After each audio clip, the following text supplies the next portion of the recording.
welcome to another episode of the Star Sitdown. My name is Kim Davis Jr., the podcast editor at the Star, and today we have a very special guest. I've gotten to know her a little bit. I'm really excited to have her here to tell her story. Her name is Mena Yasmine. She is a former Texas State activist, and I'm just ready to get this thing going. Are you ready, Mena? I am. You can I introduce am. yourself, say a little bit about you to the people. Hey y'all, my name is Mena. I use she, her, hers. And I used to go to Texas State. I went for a couple years before transferring to Texas Southern and moving to Houston. But before I did that, I had a very interesting 2 years, and I'm excited to talk to you all about it. So Giving yeah, you no, what? go ahead. I'm just talking. What was this? I use my hands a lot. I'm like, yeah, it's giving me very much public speaking. Okay, well, you're good. You're safe. I've Mhm. told you this many times before, but feel free to take as much time as you need. I was really impacted by your story just because I didn't know the depth and like how really impactful and how the impact is still felt today. So yeah, just take all the time you need. A lot of Black students have benefited from the work that you and a lot of the people in the sit-in and like the March on Clegg and all this activism stuff from like 3 years ago. And I'm just really excited. So if you can tell everyone a little bit about your work involved in like the sit-in and your whole story. But yeah, I'm gonna give you the floor. Oh, joy. Okay. So I started to attend Texas State. I want to say, was it fall, spring 2016? I started attending. But what drew me to campus was how beautiful it was. First of all, I loved the river that ran through it. And actually, on my tour, they told me that it was a Hispanic serving institution. And I was really happy with the diversity that I saw there. And something a lot of people don't know is I literally went so far out of my way to attend Texas State. I had scholarships from every other um, institution that I applied to. I didn't have any from Texas State because I applied my first semester of senior year of high school, so my grades weren't in yet or as good. And so I was just like, man, I love this campus, so I'm just gonna have to take out a couple loans. And yeah. Um, so I got there and I was having a lot of fun. Getting the feel of things. I made a lot of friends at New Student Orientation that I, was seeing every day. And so I was having fun my first semester. It was really early in my first semester. And everybody knows Texas State is a party school, yada, yada, or at that time, that's what it was known as. And when you're a freshman and you don't know anyone, obviously you're gonna just go to any address that is posted on like the Texas State Party Snapchat or whatever is going around on Twitter or anything like that. And so actually the first night I was getting ready to go out, I was speaking to some people in my dorm and they told me that a lot of the um, Greek life don't allow people of color or like Black people into their parties. Now, I've never attended, I never even made the attempt to attend those parties after hearing that, but I did hear stories of people being turned away at the door and the streets being filled with like, Black freshmen, trying to figure out where to go, where the party was at, and not really knowing what was going on. So that was the first red flag after, my campus tour and being told like it was such a diverse campus. Um, Fast forward a few months into my first semester, I joined everything with the word Black in it because I was starting to come into my Blackness outside of high school. My high school was basically 100% people of color.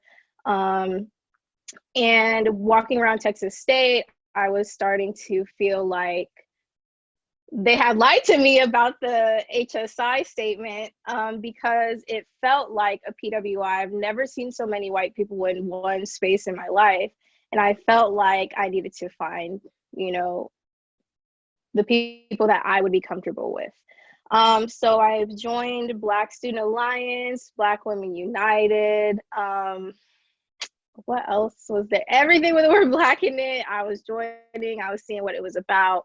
And I actually didn't join Pan African Action Committee until a little later, after I attended a poetry slam in the Multicultural Lounge. So all these things are happening at the same time. I've only been in college for a few months. So I never took the bus anywhere for some reason. I always walked my ass to class, like from one end of campus to the other, up them hills, down them hills, stairs. Don't ask me why. But as fate would have it, on my morning walk to class, um, hanging from Alkek one morning was a banner that read, "America is a white nation," with the blood and soil logo on it.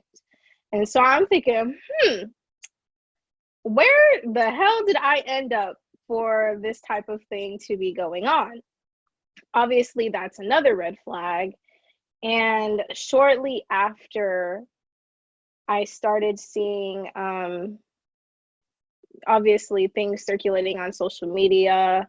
A statement from Pan African Action Committee specifically led me to start attending their meetings regularly. That's where I met a bunch of my friends now: Safari Robertson, Naja Marshall, Emmy, Araya. I don't know where he is now. I hope he's doing great. He was actually president at the time. And their meetings consisted of organizing, which is something I had never seen before. I had never been a part of. My other organizations, we would, go to meetings and talk about things, but Pan African Action Committee was different in that as soon as a meeting started, we would break into groups and start organizing whatever it is they had planned. So I need guided questions. I can't just talk about my own story. If you have anything to ask, Okay, yeah, please do. I can help you. I can help you out. So Okay, thank you. when you saw the over Alkek that sign, and it was the white supremacist, and you kind of got that feeling like, oh, well, I didn't know that was here. That's not what was really like marketed towards me. Can you talk about how, as a student of color, coming thinking that you're about to come to this place that's really inclusive, and also having that experience where it's like, oh wow, like they just don't let people of color into these parties? Like, oh, okay. Can you start to talk about how you already talked about how when you joined different organizations that kind of like shaped your blackness, and you started to be, have this sense of self and become more, I don't want to say more pride in your own skin, but you started to discover your own blackness, right? So Mhm. on top of the ALCAC and the experiences, like hearing these stories about the Greek life, talk about how that kind of like unveiled kind of the reality behind this veil that Texas State had, for students of color. Right. So I it's so crazy for me to think about because my mom was the one who is white. I'm mixed, whatever. I'm black though.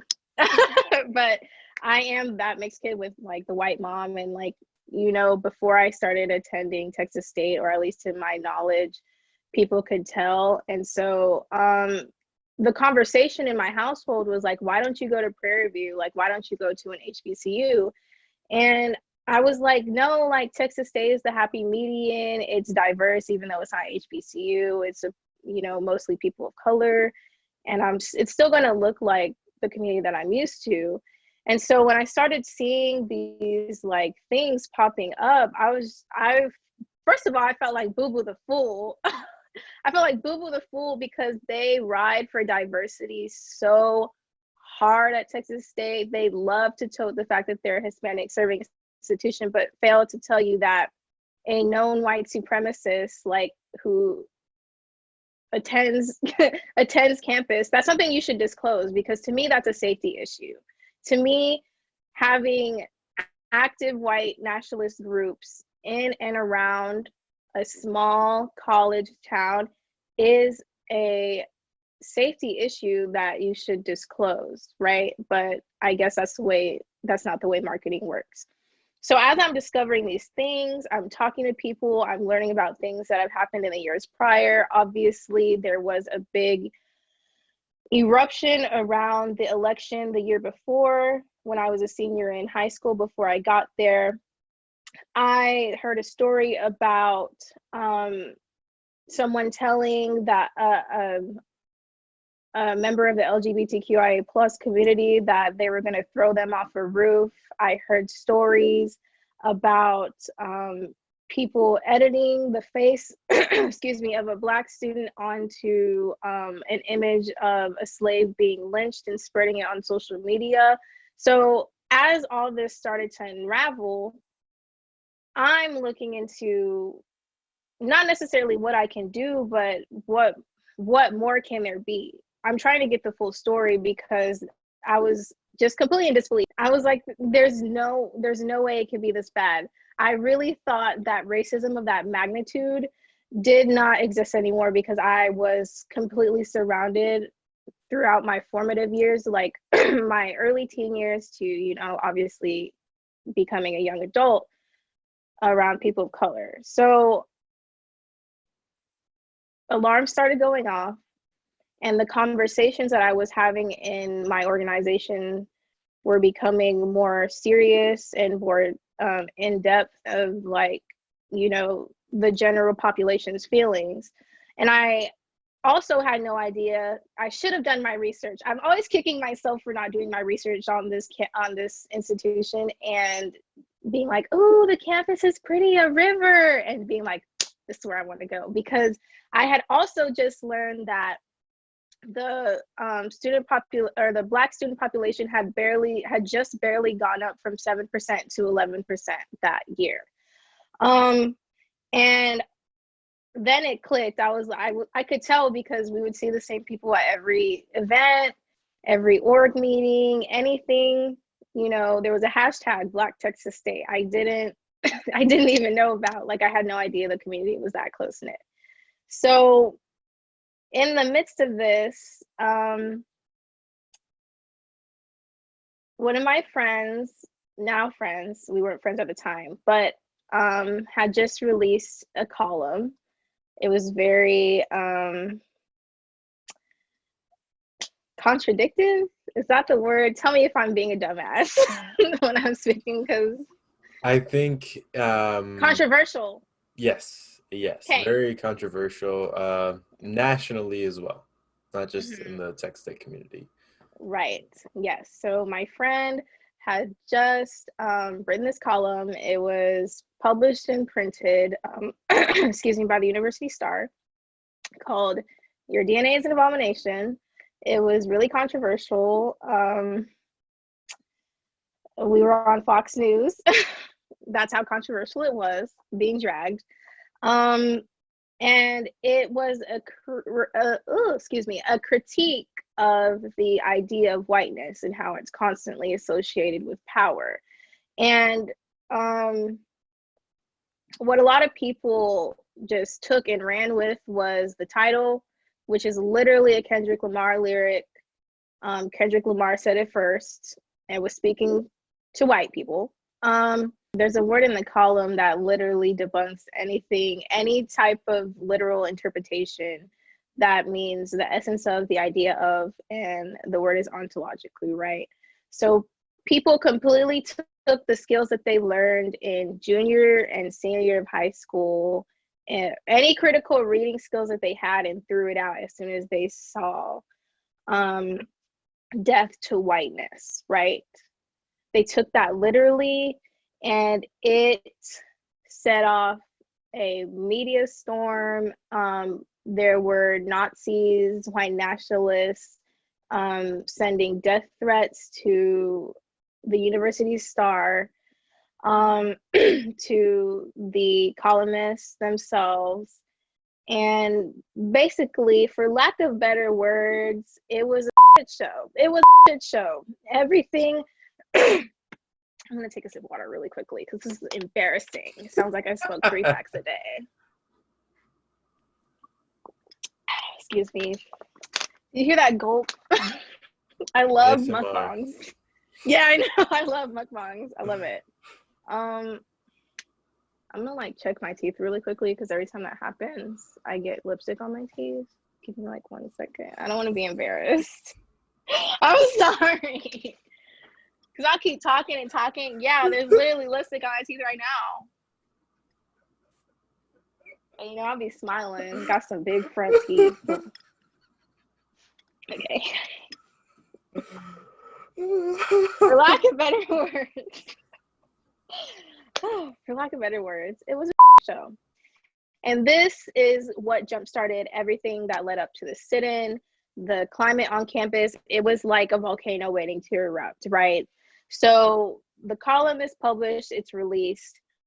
The media storm is surrounding it. And our student body president at the time, Clegg, gave an interview in which he called for the University Star to be defunded. And this was the beginning of it all, right? Several people at the Star lost their jobs because of this column. And it was publicly denounced. The columnist was called racist and abhorrent when our university president failed to use the same wording in reference to the white nationalist activity on campus. There was no public denouncement for that behavior. But when it comes to exercising the First Amendment right to free speech, she felt the need to do that. She also named the columnist,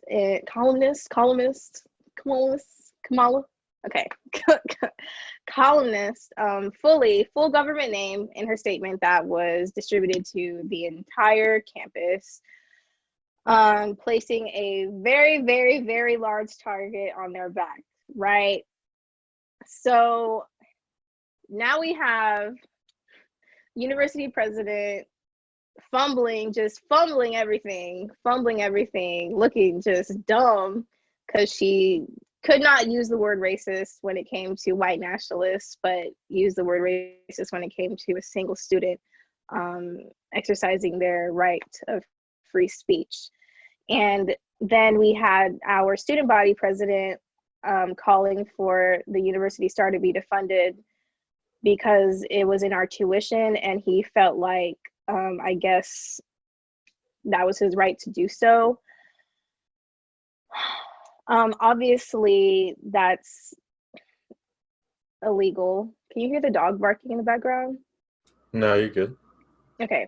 Obviously, you can't shut down a newspaper because you don't like the things that they publish. That's general knowledge. You think so. And then after he did this, the people did a little digging and found an old Instagram of his in which he was posting pictures of people without their consent in foreign countries, taking pictures of nuns, talking about, assaulting them. It was just really gross, racist posts that were now being circulated around campus. And this is what immediately led up to, I guess, what is now the March on Clegg. I remember being in my dorm room at that time. I was getting out to go to my organization's meetings, but other than that, I really wasn't doing a lot of socializing because at that point I was like, oh, I don't really want to hang out with anybody I don't know at this point because I don't know what's going to happen. So things started to circulate on Twitter, and Pan-African Action Committee, or PAC, released a flyer instructing everyone to meet at the Stallions for a, I don't want to say rally, kind of triggering to use the word rallies because of Trump now and his rallies. It wasn't really a rally, but we were instructed to meet at the Stallions. There were going to be, people speaking. And that was the first time I was really directly involved with activism and any direct action beyond, using a hashtag, retweeting something. Up until that point, I didn't think that I was the type of person to do that. Not to say that, it was too much, but I always felt like I don't want to say I wasn't Black enough, but I had never directly experienced racism on that level. Now, I'm sure I've encountered microaggressions the more I think about it, especially when I was in middle school growing up. Definitely encountered those, but nobody has ever straight up called me like a nigger. Like, I never even thought that was possible until I started attending Texas State. So I felt really strongly about it. I was like, man, I'm gonna try this. So I remember going to the university bookstore because my old broke down Honda didn't know where to go. I was scared to, oh, I thought I paused. You were just really still for a second. My old broke down Honda, I didn't think could handle the hills. I didn't like to drive anywhere. And I lived on top of the hill that goes down basically Strahan Falls and Sayers right behind. It's irrelevant, but I want to talk about it because it's a really big ass hill. I Yeah, didn't think I that. live next to Blanca. I don't think I know the hill you're talking about, right? Oh yeah, the one behind. I lived in Yeah. Falls and Sayers, and you know that big ass hill that goes down to the Yeah. road. Baby, my Honda, the brakes, no. So I walked my ass to the bookstore and bought me some Sharpies, the fat ones, and I bought a little poster board, and I started really thinking about what I wanted to say. Now, little did I know, I was thinking about what I wanted to say from here on out because this was the first time I truly got involved, right? So I made my sign. I ended up writing, when will this institution serve me to, hashtag defend DACA, hashtag Black Lives Matter. Wow. So that was kind of embarrassing. I don't know why I did that. But so anyone who knows me, I'm extremely punctual. I walked to the Stallions and I was the first one there. And I was just standing there with my sign like this. Awkward because I didn't know what to say, had my fist up like this. And then my friend Journey, we were really close at the time. My friend Journey joined me and she put her fist up. And then slowly but surely, a lot more people started to come up. And then the Multicultural Lounge is on the other side of campus, right next to Old Main. So as it started to fill up, I think Tafari, Emmy, Rudy, May, I think were walking down. It was like something out of a movie. Like I felt like I was in like a Netflix sitcom or something. The way they're, what is it? What is that show called? To your white people? Yeah. I hope that was Dear White People, watching these people walk. They had a sign made out of a sheet. And those same, no, there was a banner drop also on Outkick after Blood and Soil did their banner drop also that said no racism, no fascism, all power to the people. And it's allegedly the same one. I can't legally know. I don't know if that's the same one, but they were walking down with this sheet and I'm like, I was like, man, like this is really, like, to be honest, I was like, this is really cool. Like, wow. And then they tied it on the Stallions and everybody, turned to listen. And Emmy said a few words. Tafari said a few words.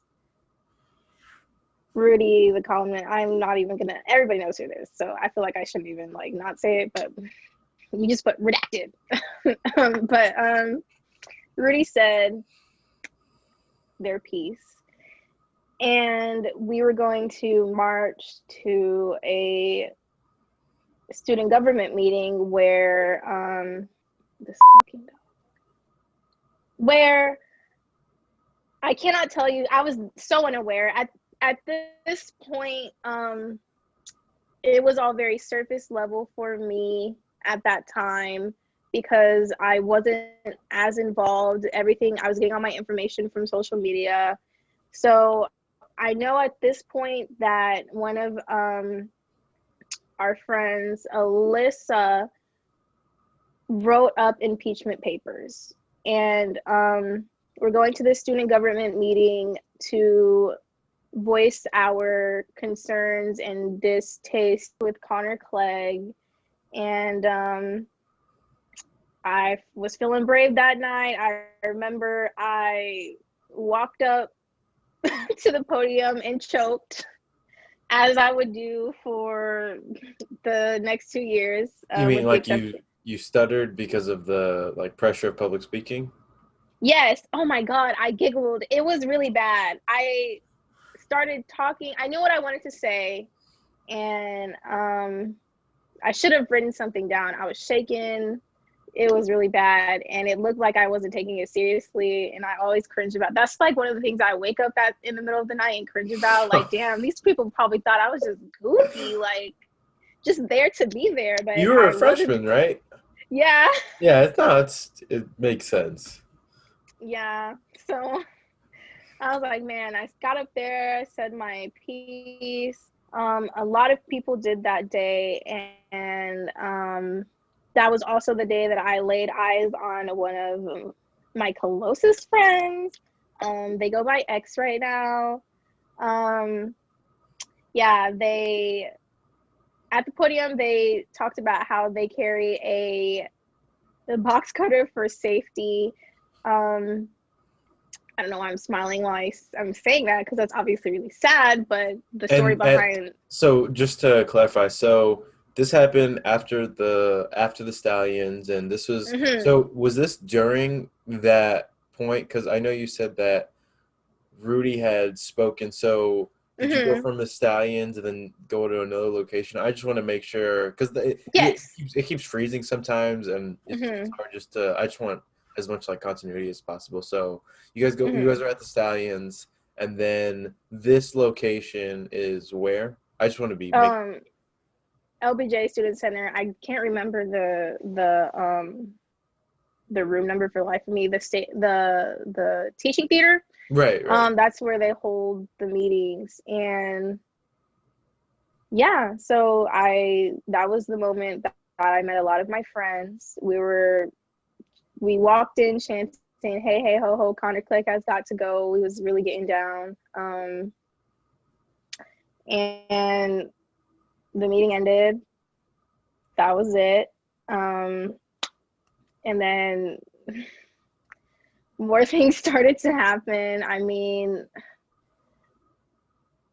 it was kind of dead for a while. It's really, you said, I know you in continuity, but like for me, it's really flashy. Like the things that were like, they come flashing back to me at Right, like right. the most random times because one, I'm in disbelief that I even went through any of that. Can you imagine being a brand new college freshman?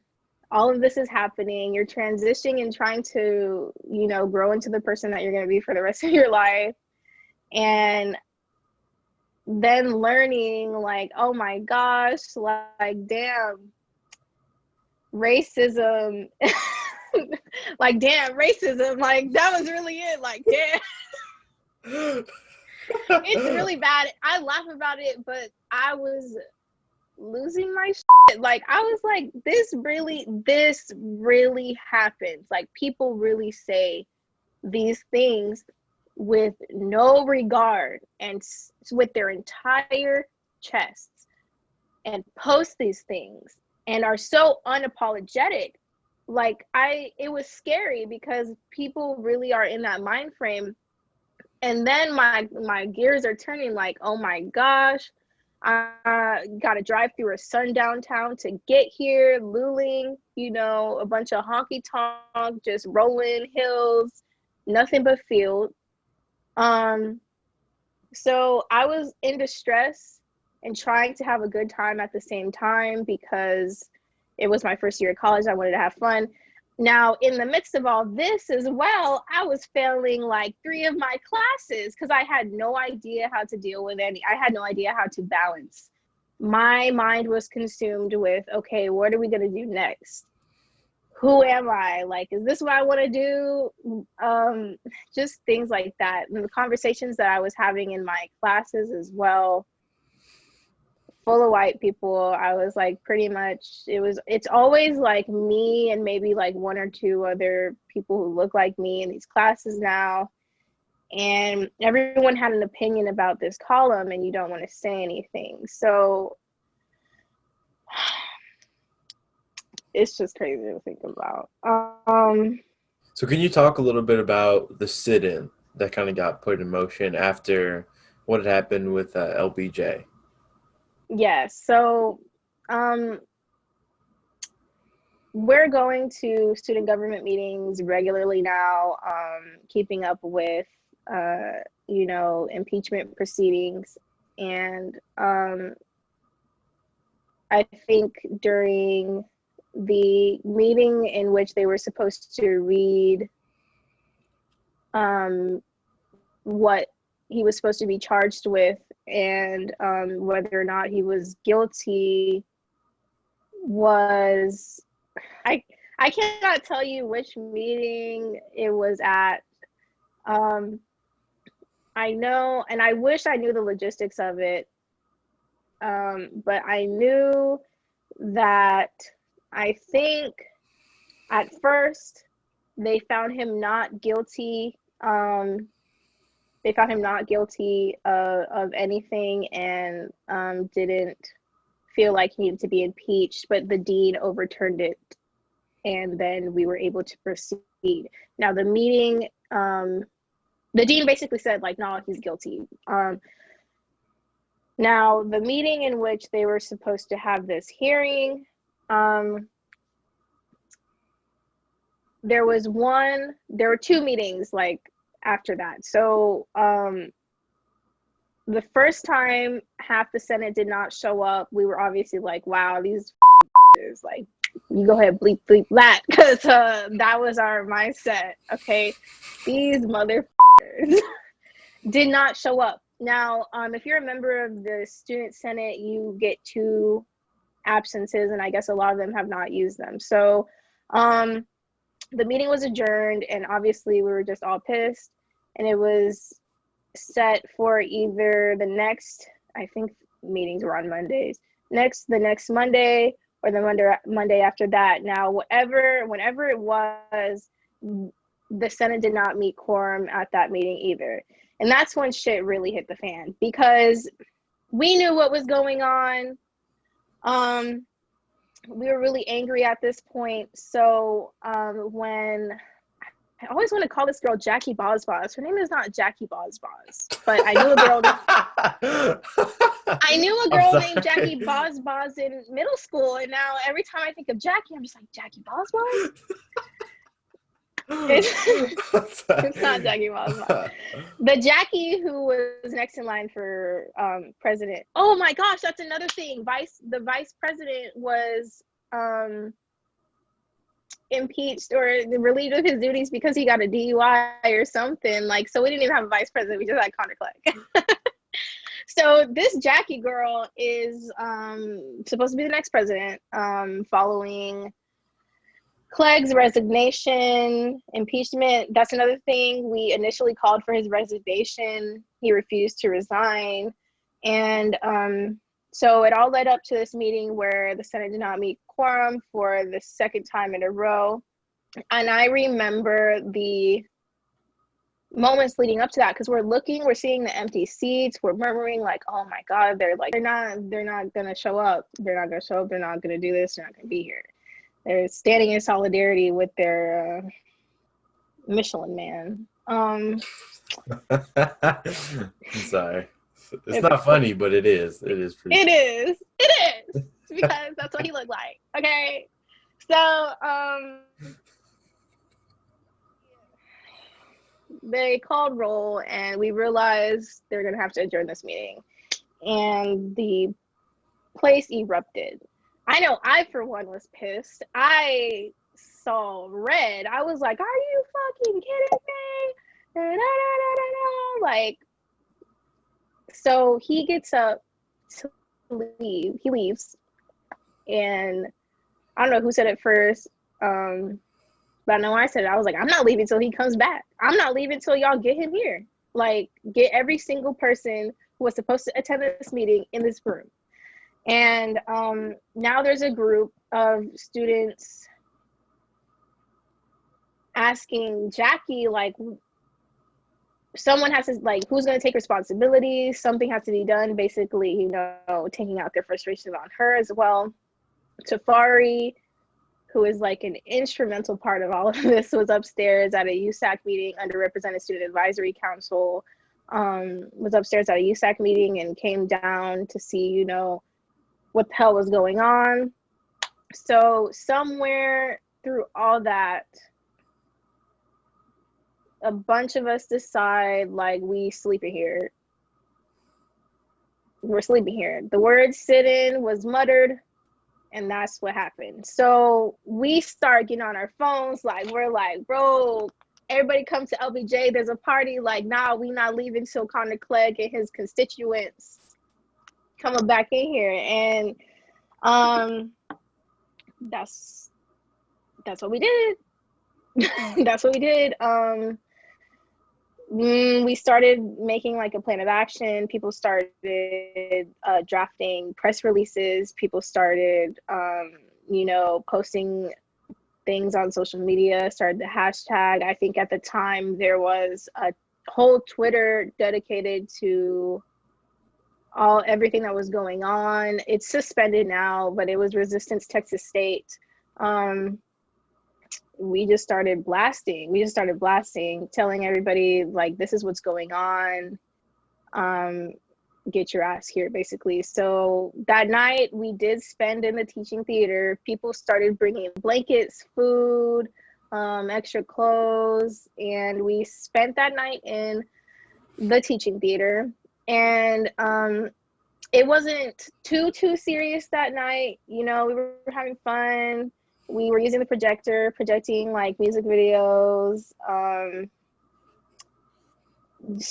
Yeah, watching like news coverage. I don't want to. It was just like, it was chill. It was honestly chill. We were watching Lemonade at one point. Like, it was a cool vibe. It felt like one big sleepover, right? And then morning came, and we're like, oh my god. What are we gonna do? Like, not what are we gonna do? Like, we knew what we were gonna do, but we were like, yeah. Yeah. So what happened was, I believe it was the next day, administration had organized a meeting. They organized a meeting downstairs in the ballroom, or next to the ballroom. I just know it was downstairs. And they wanted to know, I guess, what we wanted. So I don't know if we should have really started demands at that point, but it was basically a public forum. It was a public forum again, and we were saying the things that we had always been saying, you know, like, we want Connor Clegg to be held accountable for his actions. We want to know why you had this reaction to Rudy's column and didn't have the same energy from white nationalists on campus. We wanted to know why you didn't release the names of white nationalists who were. I'm gonna stop because of that. Okay. So sorry. So where we left off is you were talking about all the stuff that had happened at the sit-in, and you had watched Lemonade, and you guys were like, oh my gosh, this kind of sleepover, and you had just reached the point of the next day, like, what have we done? Like, what's next? Like, we never. So please continue the story from there. Right. So we woke up, and I think the next day, one of my friends had made, she makes zines, like just regular, but she had made like a foldable zine of all like the racist to like problematic instances in like Texas and recent Texas State years, or in Texas State's recent years. And so I remember, I think it was the next day, getting up. Somebody had brought a big one of those cardboard things at Starbucks. And at that point, I was living off of coffee. Um, Poured myself a cup of coffee, and in the morning we were like, tired as hell because the lights in LBJ turn on at like 6 a.m. or something. So we're like, bro, like it's early. We had to move out of the teaching theater, and we started folding the pamphlets to hand out to people going to their classes, I think was the next day. As well as, maybe it was the third day. That happened on the third day, but the next day for sure, we had that meeting with administration. And they were very dismissive with everything that we were saying. Dr. Smith in particular, you'd think she'd have like some type of sympathy or, identify with the things that we were saying, because she is like the dean. She's one of the only like Black deans.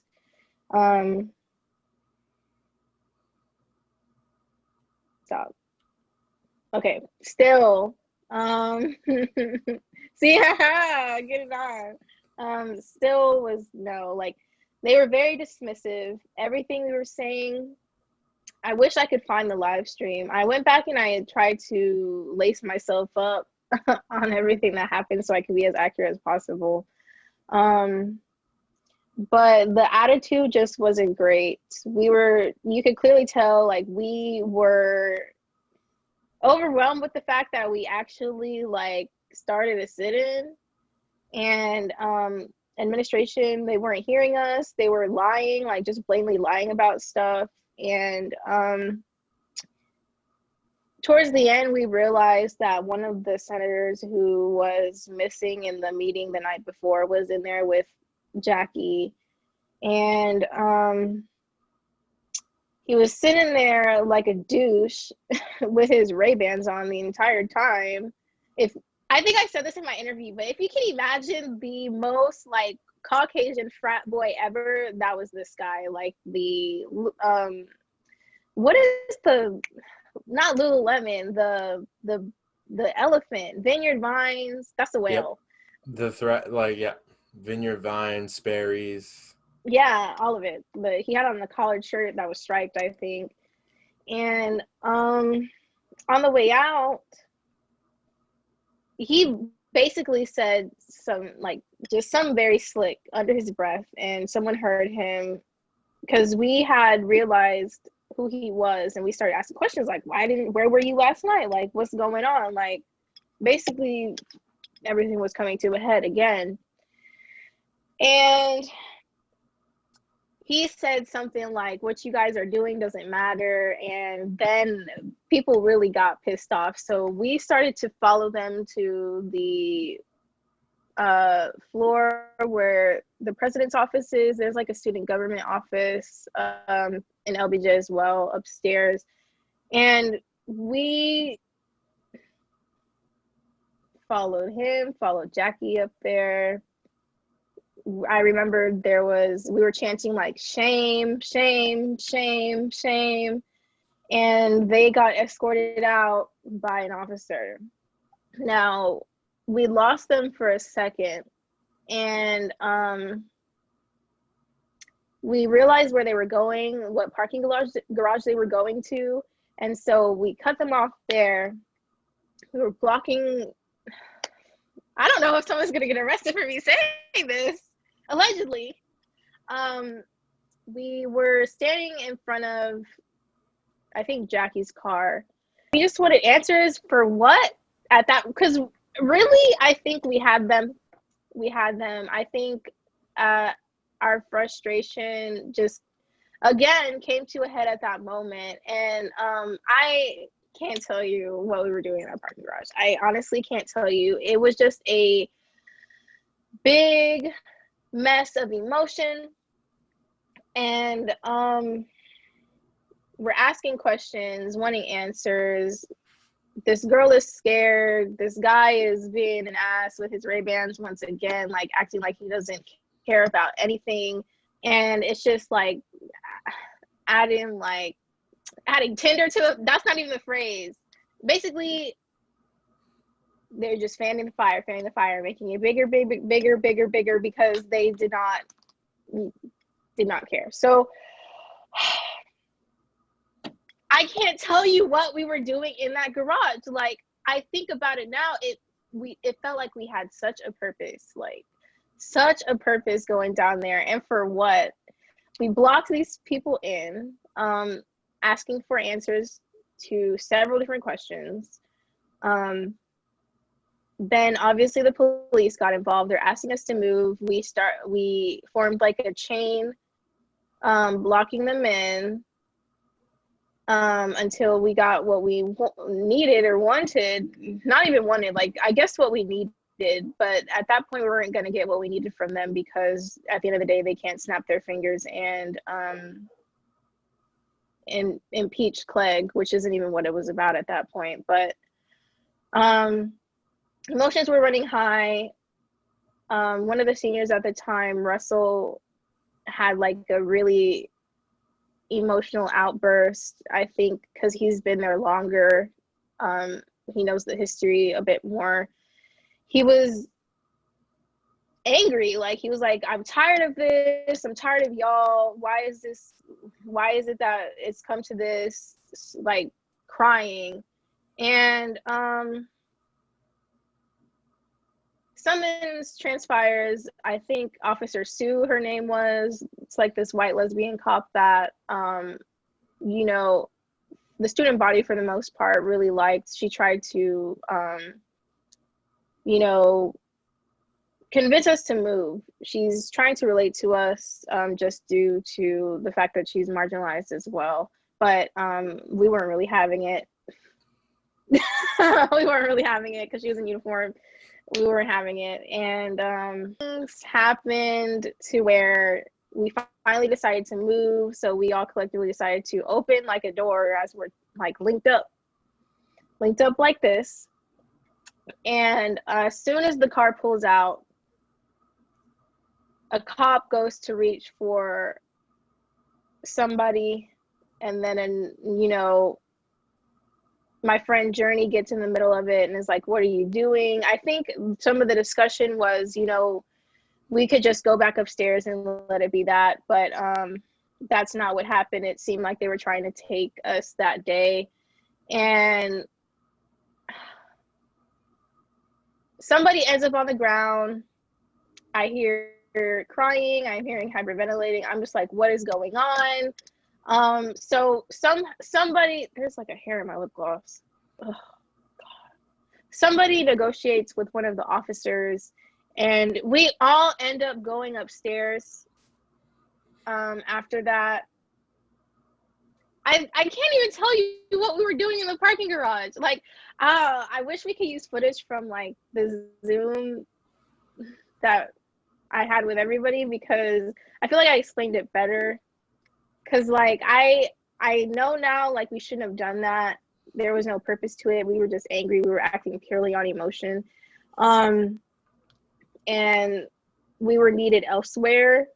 But I think that our reaction, though it wasn't needed, it was valid. I think what happens is when you kind of push a group to what is kind of insanity, with like just the gaslighting and the dismissiveness and refusing to hear any of our concerns and acting on them, we at that point were just done. We didn't give a flying about anything. Like, so I think that's how we handled it. That's the way it manifested.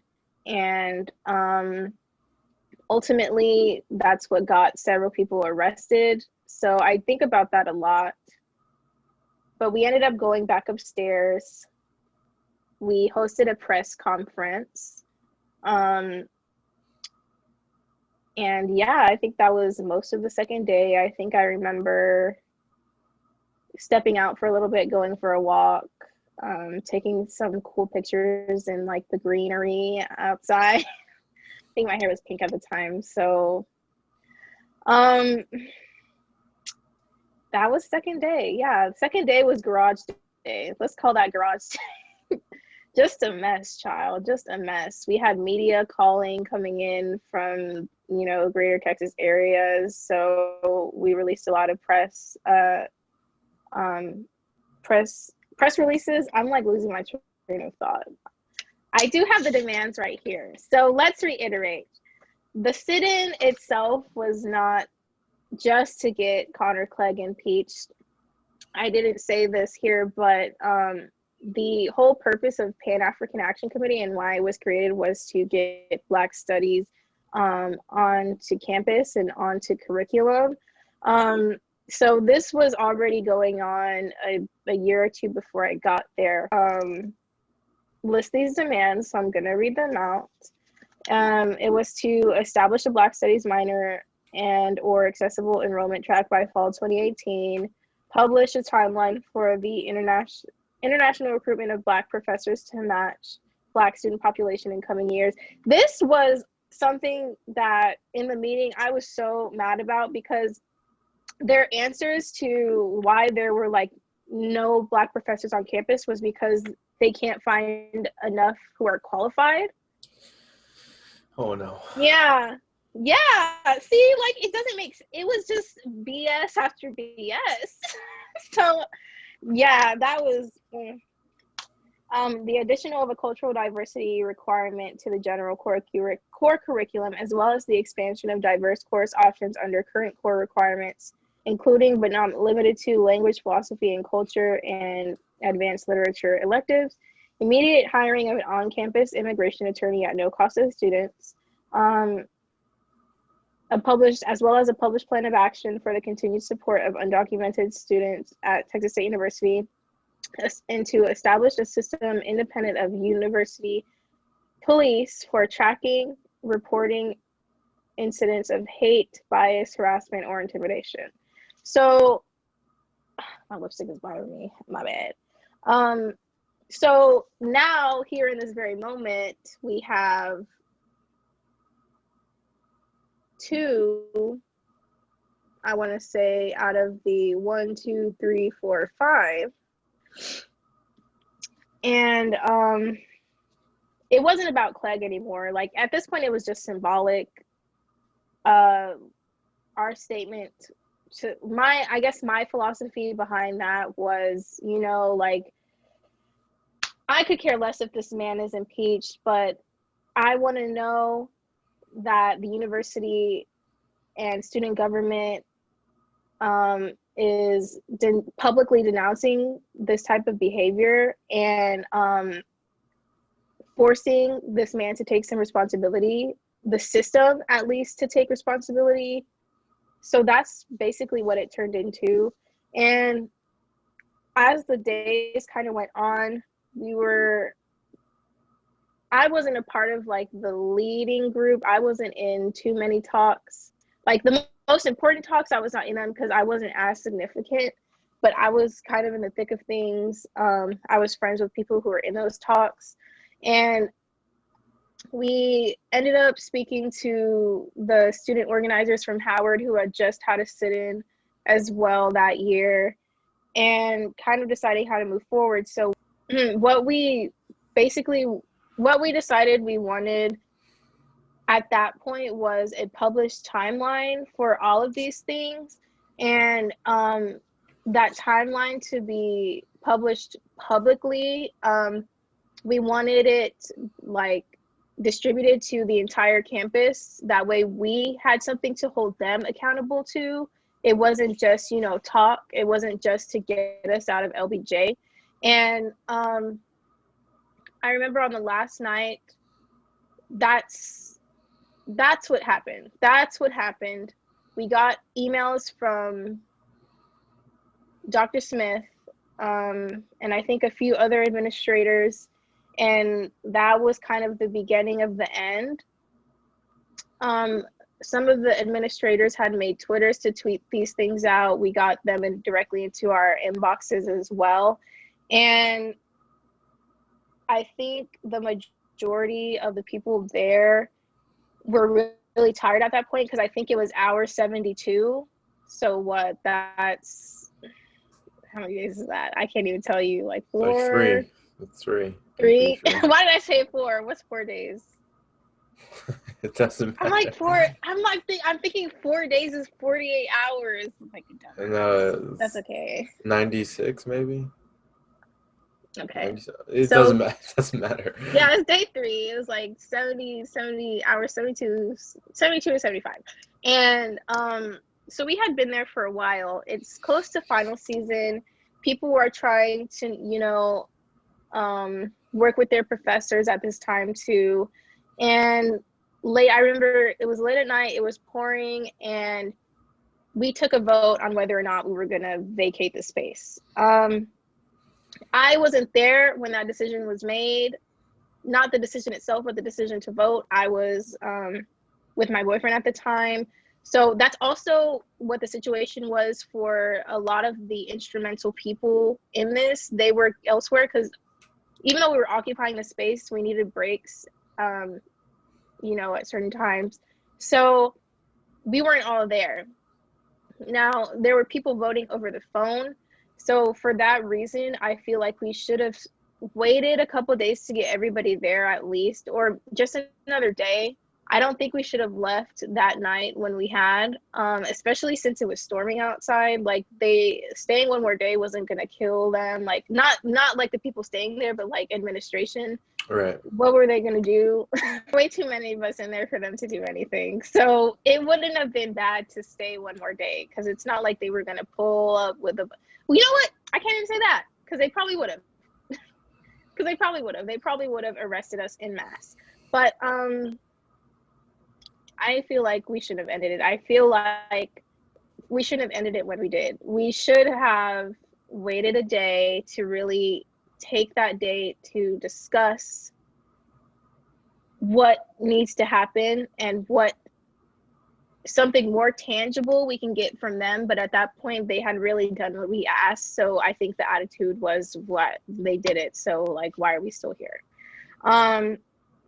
So we vacated LBJ, and then fast forward to a week. I don't even know, couple weeks. It was finals time. I wake up to, let me backtrack. It was finals time. A lot of the people who were present in the garage were displaced because there were now warrants out for their arrests. I had woken up, I remember, to the group me blowing up because my friend Journey was arrested, and the charges were obstructing a highway. Now, a parking garage isn't a highway, so it seemed like they were really just searching for things to charge these people with, and to say, hey, like, we're still the big dogs. Like, at the end of the day, we still hold your education in our hands, right? So my friend was plucked from her dorm room in the dead of night. And so were 3 other people. They were homeless basically for a while after that, because a lot of us were freshmen. We were living on campus, and obviously you're not going to feel safe on a campus where they just issued a warrant out for your arrest. So it was just a lot of BS. I know some of them are still dealing with those things to this day, like need to go to court, perform community service, or finding that stuff for obstructing a highway. Okay, which it's just like, I just it makes me feel gross. It makes me feel icky. Like, So I'm sorry, I'm reflecting. Please no, ask some you're good. questions. So the two of the biggest regrets that you have about this whole sit-in is, or I know for one at least, is you think you guys should have definitely stayed longer in hindsight. Mm-hmm. Right. And do you also wish that you didn't go to that parking garage in hindsight as well? Because I I mean, do. based off of what you're saying, and not only like the legal repercussions, but just for the sake of the cause and just the overall like shift it had after that. Do you think that not going to the parking garage would have served the movement better? It cut out. Please repeat. I Oh, heard I the movement better. yeah, I said, do you think that not going to the parking garage could have served the movement better? I do. I do because what it did, because there aren't videos of it circulating anymore, but during that time they were everywhere and it made us look hysterical. It made us look like we were in control. Now, that's not to say that I really feel like that reaction was also valid. I think it was so valid because it was such like a demonstration of our frustration and why, like, like we really felt like we had nothing else to do, because we had just left a meeting where the people who have the power to change things were being dismissive and saying like, well, we're not going to do that. Literally, like they were like, we're not going to do that. So it was it wasn't beneficial, but I think for on an emotional, like speaking from an emotional standpoint, it was needed, because after that, I think people really understood why we were sleeping in LBJ. Like they could see this man crying real tears and like screaming like, I'm tired, Hmm. So would I have done it a little bit differently? Yes. I probably wouldn't have not we didn't really chase them. I don't want to incriminate myself, but like I wouldn't have followed that girl and that guy like down there.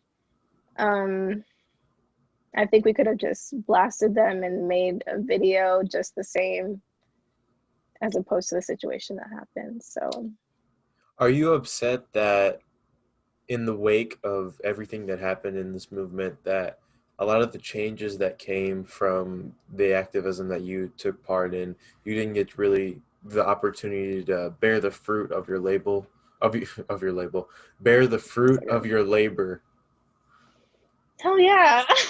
I'm like upset. Like, because I mean, I found Afrocentric and Black centered classes in an HBCU now. So, me taking like, a Black studies course, there's like a myriad of Black courses now that I can choose from. Like, but I loved that campus. Like, I still think it's beautiful. I wish I could wake up and go to the river before class still. I wish I could drive 5 minutes down the road to see my friends.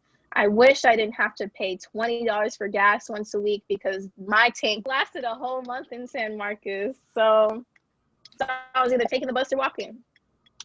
So I think it's really not fair. It's not fair.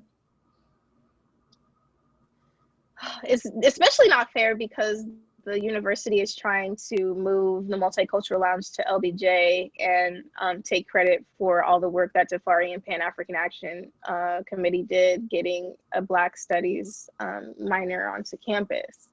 Period. Um,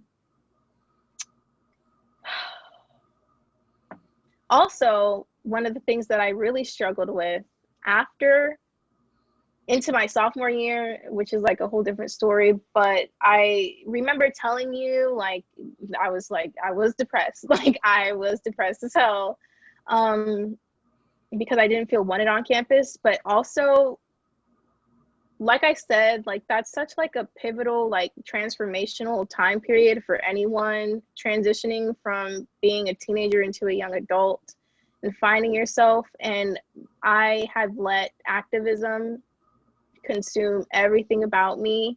I had basically felt like that was my entire identity. So when we got into my sophomore year and things were quiet, I felt like I had like no purpose. It was so hard for me to figure out what I was going to do. Like, I remember I would host weekly potlucks to get that same like sit-in feeling. Not really, but just to see everybody, because these are people that I had slept next to, dang, like been musty next to. it was just an experience, and I felt like, oh my gosh, now I have to move on from this on top of going to campus and seeing reminders everywhere, being triggered when I have to go to class in LBJ, walk through the parking garage, all of that. Little did I know that the second semester would have like a repeat, but on like a smaller level, and it was really kind of a fail, but more traumatic. That's to say, way more traumatic, way more police brutality, way more BS. I don't know if you want to talk about that, but I feel like we. How long have we been going? About an hour and a half. About an hour and a half. How are you feeling? I mean, it's. I'm feeling. I feel. I feel sorry for you and the fact that you had to do all this. Oh, Okay, I, repeat that again. I'm so sorry. I got it. What you were saying felt I so got it. sincere. I was like so angry. Go ahead. No, it's very sincere. I feel bad that you had to go through this experience. And I also feel bad because your college experience, at least at Texas State, has been so vastly different than mine. Part of me is happy that, you know, you did this, so I'm able to be where I am, and I'm grateful for that. And now I'm not just you specifically, but all these people and all these names and everyone involved did this so that way I'm able to be where I am, and I'm very grateful for that because in my experience at Texas State, I've had a very positive experience. I was only on campus for a year and a half, so Mm-hmm. it's tough to really gauge that, but I'm a semester ahead, so now I'm a junior, so hopefully soon I'll be able to go back to campus. But I came on to Texas State. I changed my major the first day because I was like, this is not what I love to do, and like this essentially like what I'm doing right now is what I'm very passionate about. So I changed my major from like programming and computers to like electronic media, and Mm. I found comedy and I started performing, and I got together with Wow. my girlfriend who I've been with for over a year, and I've had all these positives and you've had all these negatives, and I feel really badly, and I'm also very thankful, you know. So if like there's any sort of like validation, like, did we really make a change? At least you have me to, tell you like, yes, you did, because your Oh. change, your work definitely impacted me. So I'm very grateful. And that's why it was very important for me, to have this story told, because who knows how many people don't know. Like when I was telling my section about, yeah, I was telling them about who you are. They're like, oh, wow. Like I had no idea, you know, and that's an Mm-hmm. issue. That's an issue because it's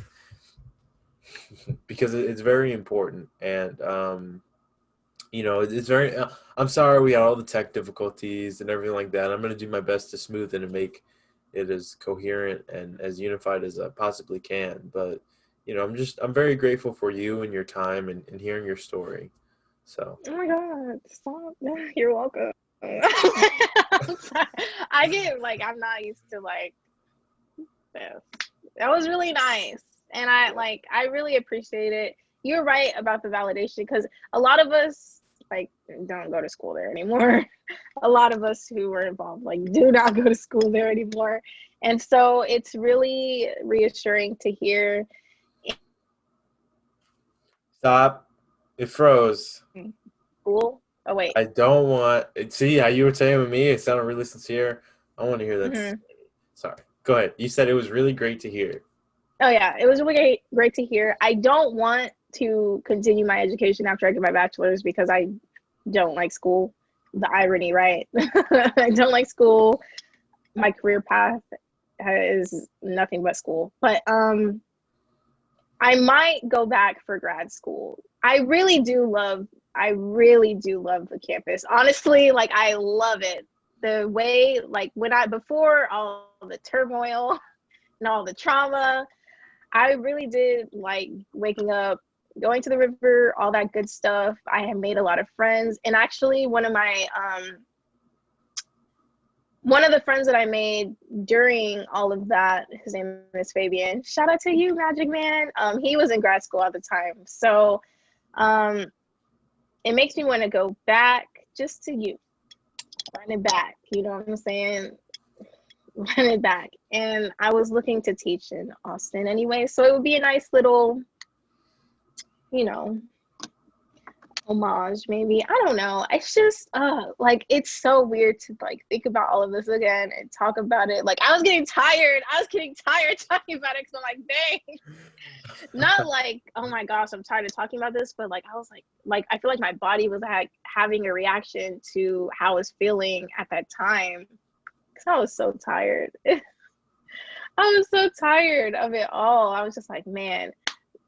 We didn't even talk about the fact, I mean, Clegg got impeached a couple of days before his term ended, and he came to the meeting looking like a douche in a American flag printed button up with his mommy and daddy. Support him. Okay. Not my kind of guy. Not my president. I'm dead. Yeah. He released like a video too after that when he graduated. And you know, his graduation post said, hey, ho, ho, Clegg has got to go. Ellipses, learn how to adults. What a asshole. Okay. I'm like, I can't even be mad. It was really clever. It was. He probably doesn't care. Like it was probably like a blip for him. That's insane. He probably doesn't think about it at all. Because he's in corporate America now. Well, he commented on one of the Star's posts about, because, you know, February or January, the whole thing was activism. He commented on one of the posts. So what did he say? I think it was like a spell check thing. It was like actually, it was that type of comment. I don't know exactly what it said, but that was, you can check. I'll show you after. But look, we gotta. I know I didn't want to cut you off, but this is almost 2 hours long. So I'm gonna give you the opportunity to, like, any closing remarks or anything you want to say, either about yourself, your future, what happened. The floor is yours. Well, if you were willfully ignorant before, please try not to be, because for those of us who went through what we did, we think about it probably at some point every day, or not at all, because, you know, trauma causes memory loss. Yeah, I'm doing okay. Teach little kids. It's cool. Yeah. I don't know. I don't know what to say. I'm just like, it is what it is. And also, life is amazing. It is what it should be. Period. Shout out to Drake. Yep. Period. Period. Pooh. Mena, thank you so much for your time and being here, and I apologize for having you relive those events, but I'm no, don't say sorry. Don't say sorry. Okay. I feel bad. No, it's all good. Don't feel like that, because then I'm gonna get upset. Okay, well, either way, thank you for giving me your time, and you're welcome. Having you come and be on this platform and have your story told. Yeah, no problem. I really hope you can cut something good together, because I feel like that was just all over the place. Don't worry, I got this. But nevertheless, thank you so much for your time. That's going to be it for this episode of the Star Sitdown. We will see you guys next week. Bye. Bye.